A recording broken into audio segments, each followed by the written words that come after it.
क्या आपको पता है कि भूख की वजह से दुनिया भर में कितने लोग मर जाते हैं? अगर हम यूएनईपी की रिपोर्ट को देखें तो पता चलता है कि 931 मिलियन टन खाना बर्बाद होता है। यानी जितना हम रोज कंज्यूम करते हैं, यानी पूरे वर्ल्ड में जितना कंज्यूम होता है ना, उसका 17% खाना घरों में, रेस्टोरेंट में, जो भी फूड सर्विसेज होती हैं उनमें वेस्ट होता है। नमस्कार दोस्तों, मेरा नाम ममता शर्मा है और आप देख रहे हैं मिरेकल्स हैपन बाय मोटिवेशनल ममता। दोस्तों, हम एजुकेशनल और मोटिवेशनल वीडियोस बनाते हैं और अगर आप पहली बार इस चैनल को देख रहे हैं, पहली बार मेरे वीडियो को देख रहे हैं, तो प्लीज हमारे चैनल को सब्सक्राइब करिए। दोस्तों, एक ओर तो हम नई फसल की पूजा करते हैं और वहीं दूसरी ओर अनाज को वेस्ट करते हैं। एक ओर हमारे देश में ओणम और पोंगल जैसे त्योहार मनाए जाते हैं और वहीं दूसरी ओर हम खाने को बर्बाद करने में बिल्कुल भी परहेज नहीं करते। आपने देखा होगा शादी पार्टीज में क्या होता है, लोग बड़ी बड़ी प्लेट्स में ढेर सारा खाना लगाते हैं जैसे कि खाना मिलेगा ना दोबारा, और फिर थोड़ा बहुत टेस्ट करके और उसे डस्टबिन में डाल देते हैं। आपको नहीं लगता कि हमें खुद को और अपने बच्चों को इस बारे में ट्रेन करने की जरूरत है कि हम उतना ही खाना लें जितना कि हम खा सकें? आज अपने इस वीडियो में मैं आपको 3 महत्वपूर्ण बातों के बारे में बताने जा रही हूँ। नंबर 1, खाना हम वेस्ट करते हैं, ये बात सच है। अगर खाना बच जाए, आपके यहाँ कोई पार्टी थी और बहुत सारा खाना बच गया, तो उस खाने को कहाँ और कैसे आप लोगों तक पहुंचा सकते हैं? कौन सी ऐसी ऑर्गेनाइजेशंस हैं, कौन सी ऐसी एनजीओज हैं जो आपकी हेल्प कर सकती हैं खाने को दूसरों तक पहुंचाने में, जो वाकई नीडी हैं उन तक पहुंचाने में? दूसरा, खाना फेंकना ही अन्न की बर्बादी नहीं है। जब हम खाने को ठीक से नहीं पकाते हैं तो भी वो अन्न की बर्बादी है। और तीसरा, जबकि हम खाना फ्रिज में रख देते हैं, वो भी कहीं ना कहीं फूड की क्वालिटी को वेस्ट ही करता है। तो चलिए इनके बारे में बात करते हैं। तो ऐसी पहली एनजीओ है फीडिंग इंडिया।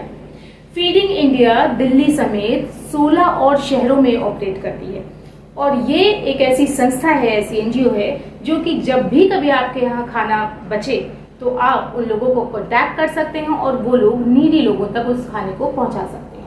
हाँ, आपको थोड़ा पहले उनको इन्फॉर्म करना पड़ेगा। तो इसके कॉन्टैक्ट नंबर और जिन शहरों में ये ऑपरेट करती है ये आप स्क्रीन पर देख सकते हैं। दूसरी एनजीओ है रॉबिन हुड आर्मी। ये इंडिया में दिल्ली के साथ साथ 8 और शहरों में ऑपरेट करती है। यहाँ तक कि ये पाकिस्तान के भी कुछ शहरों में ऑपरेट करती है। तो इसके कॉन्टैक्ट नंबर और शहरों के नाम आप स्क्रीन पर देख सकते हैं।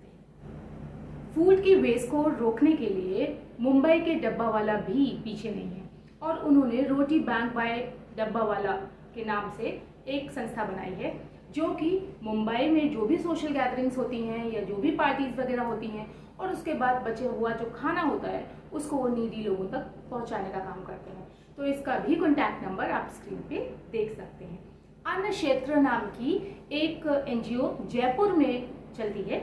अगर इन्फॉर्म आप उसको सही समय पे करते हैं तो वो भी जो बचा हुआ खाना है, लेफ्ट ओवर फूड है, उसको जरूरतमंदों तक पहुंचा सकती है। अगर आप गुड़गांव में रहते हैं तो मेरा परिवार नाम की एनजीओ से कॉन्टैक्ट कर सकते हैं। ये एनजीओ स्टूडेंट्स तक खाना पहुंचाती है। अगर आप गुड़गांव के बाहर रहते हैं तो आप इनको कॉन्टैक्ट करके, हाँ, आपको अपने आप से उस खाने को गुड़गांव तक पहुंचाना होगा। तो ये डिफरेंट एनजीओज के बारे में मैंने आपको बताया। एक तो इंडिया के साथ साथ पाकिस्तान में भी वर्क करती है। तो इनके कॉन्टैक्ट नंबर स्क्रीन पे दिए हुए हैं, आप लोग प्लीज इनसे कॉन्टैक्ट करिए और जो भी बचा हुआ खाना है ना उसे यूं ही मत छोड़िए, क्योंकि अन्न को उगाने का काम किसान करते हैं और किसान से हमारे तक अन्न आने में कितने लोगों का कंट्रीब्यूशन रहता है। और अगर हम उस अन्न को बर्बाद कर रहे हैं तो फिर ओणम और पोंगल जैसे फेस्टिवल्स मनाने का क्या फायदा? आप किसी से भी बात करिए ना, वो आपको अपनी बहुत सारी हेल्थ रिलेटेड इश्यूज के बारे में बातें बताने लगेगा कि कहीं उसके कुछ बॉडी में पेन है, लैक ऑफ कंसंट्रेशन का प्रॉब्लम है, या फिर वो सही तरीके से एक हेल्दी लाइफ नहीं जी पा रहा। तो रीजन ये है कि हम स्वस्थ नहीं फील कर रहे हैं और हम अपने खाने को भी स्वस्थ नहीं रहने दे रहे हैं। आप सोच रहे होंगे कि खाना कैसे स्वस्थ रह सकता है, लेकिन ये समझना बहुत इंपॉर्टेंट है कि जब हम खाने को बहुत ज्यादा कुक करेंगे, ओवर कुक करेंगे, तो उसके न्यूट्रिएंट्स कहाँ जाएंगे, उसके पोषक तत्व कहाँ बच पाएंगे।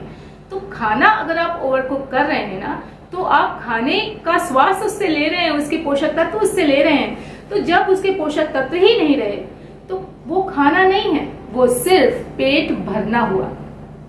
तो ये ध्यान रखिए कि खाने को ओवर कुक ना करिए, क्योंकि ये आपके लिए बिल्कुल भी हेल्दी तो नहीं है। हम सबकी आदत होती है रोटी का आटा खूब अच्छी तरीके से, खूब ज्यादा सारा आटा हम एक बार में डो उसका बनाते हैं और उसको फ्रिज में स्टोर कर देते हैं। लेकिन आपने खुद ही देखा होगा कि जो ताजे आटे को डो बनाकर आप उसकी रोटियां बनाते हैं, उसमें और कल परसों का जो सना हुआ आटा है उसकी रोटियां जब आप बनाते हैं तो उसमें बहुत ज्यादा अंतर होता है। रोटी बनाने में भी प्रॉब्लम आती है, साथ ही साथ उसका डिस्कलर भी हो जाता है, उसका कलर भी चेंज हो जाता है। तो आप ये समझिए कि जो खाना हम बहुत ज्यादा स्टोर कर रहे हैं फ्रिज में और हम ये सोच रहे हैं कि 2 दिन 4 दिन 5 दिन बाद हम खा लेंगे, वो भी हमारी हेल्थ को खराब ही करेगा और ये भी एक तरीके से फूड का वेस्टेज ही हुआ। कि आप चटनी बना के बहुत समय तक रख देते हैं फ्रिज में, या फिर आप बहुत सारा आटा सान के रख देते हैं, या दाल आप बना के बनी हुई दाल आप रख देते हैं, इनमें वो क्वालिटी नहीं रह जाती, दूसरी तीसरी बार गर्म करते हैं। तो स्टोर उतना ही करिए फ्रिज में, उतना ही एक बार में डो बनाइए जितना कि आप एक बार में खा सके। घर का बना हुआ दाल चावल उससे ज्यादा टेस्टी और क्या हो सकता है। तो खाने का तिरस्कार बिल्कुल मत करिए, जय करिए उसको नमन करिए और फिर उसे ग्रहण करिए। और फ्रेश खाने से जो स्वास्थ्य तो अच्छा होगा ही, साथ ही साथ आपके अंदर पॉजिटिविटी भी रहेगी।